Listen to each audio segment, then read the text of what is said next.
Apolo kinito na tukoto na Esisianakinak koibuga soroti. Grace apio ngese balebe. Esisianakinak lua science. Ojasi keda diploma.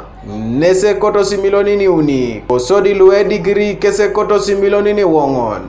Ido ngupongune koto si kesida. Tupitete eponelo itiakatiakatur apugan. Imwalimun. Be science teachers. Yese tacha kino isirigine luipo. Do ati teachers. Mamubdobere nui neraida. No salary enhancement. No salary. Mami yata kita isirigine. Ngunu ngesai na kisilo loso. Bua ikini kose Iswamaeta Kwap. Ikoto sa pugano jembe mwalimu re mwalimu. Mwalimu ngesisianakini MP. Mwalimu ngesisianakini doctor. Ane doctor ngopongon amusugun ngesengare inete ngesa misikin. Science labu ngese Iswama anware une doctor.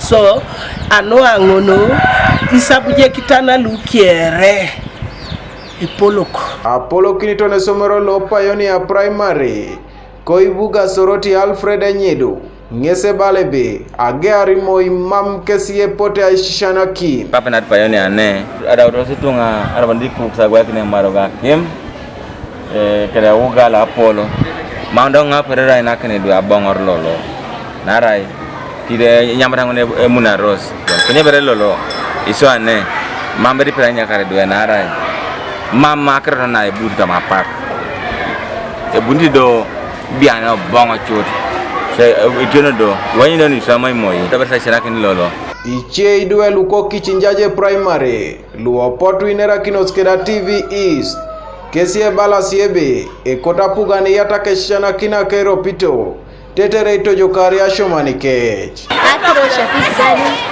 bian shishaiti so subject unibol English, science, SST.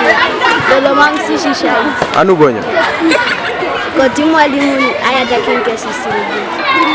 Koto alimu nakugan ayatakin mwalimu kapun aishishari sodo. Yani shada subjects unibon English, SST kede science. Lolo mam. Wewe kwa shimo nimbi hata na ikisikapu. Mambo yalimu na kwa bora limu bonba kuto nesisha.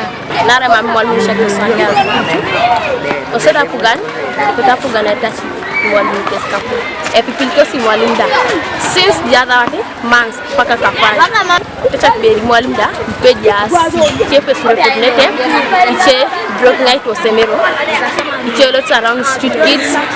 Icholo sarauta house girl ken cheboro elipingo ngarak so di mwalimu resele ay nantebe kesi osoda pugan matacha Kanuka TV East Abraham Elapo koibuga soroti.